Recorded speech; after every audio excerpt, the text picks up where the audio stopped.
All right, guys. So, excuse my I don't like you guys to see me in my glasses. I'm very self-conscious about them. But I need them to see it. I got to read it. Let me just walk you through my experience. I go to bloodyelbow.com right now. Right now. We were just on, what do you call it? We were on a break over here.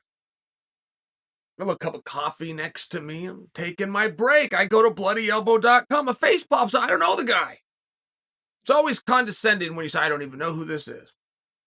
I don't mean to do that, but 556 guys under contract, and I haven't seen them all. Guy's face pops up. He's the headline. He's the headline at bloodyelbow.com. How do you get a headline? How do you get a headline in a sport of MMA when a guy in MMA doesn't know that you're in MMA? It's one of those things. I was interested. All right, who do we got here? So I'm scrolling through, and this gentleman's name is very important. I'm trying to find it for you here. So his name is Jordan Levitt. Now, everything that I've just said makes you think I've been very condescending and rude to Jordan Levitt. My intent is the opposite. This guy just made a fan.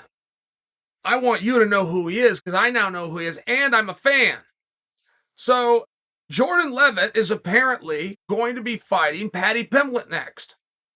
And Jordan Levitt says, I want to read this to you, okay? I want to read this to you, and I hope it has the same effect on you as it did on me.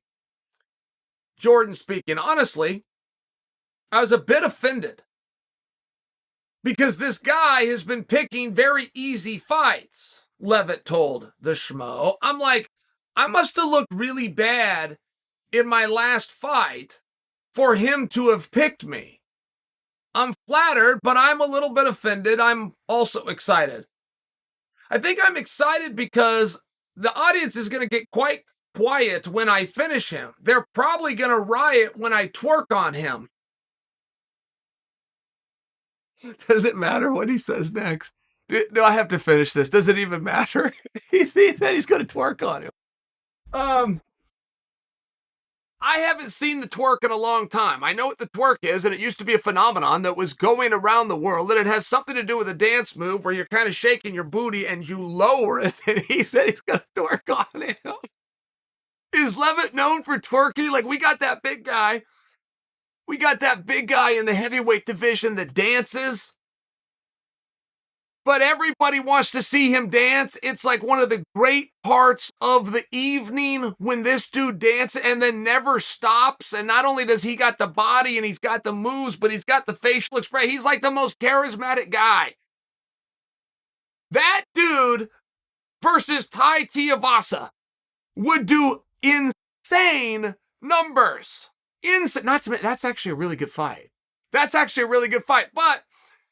Jordan, maybe he's known for twerking. That's what I don't know. Does he twerk after his fight? Is he a dancer, much like this heavyweight that I'm referencing?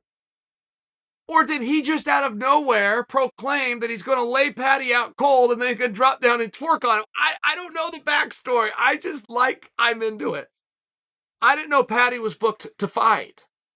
I have never cared about Paddy's one of his opponents. That doesn't make me a jerk. They've never done their job, not one of them. A potential opponent in Gordon, I was interested in. Gordon ended up not getting the fight. I mean, it's one of these things. For the first time ever, I'm now interested in who Paddy's opponent is.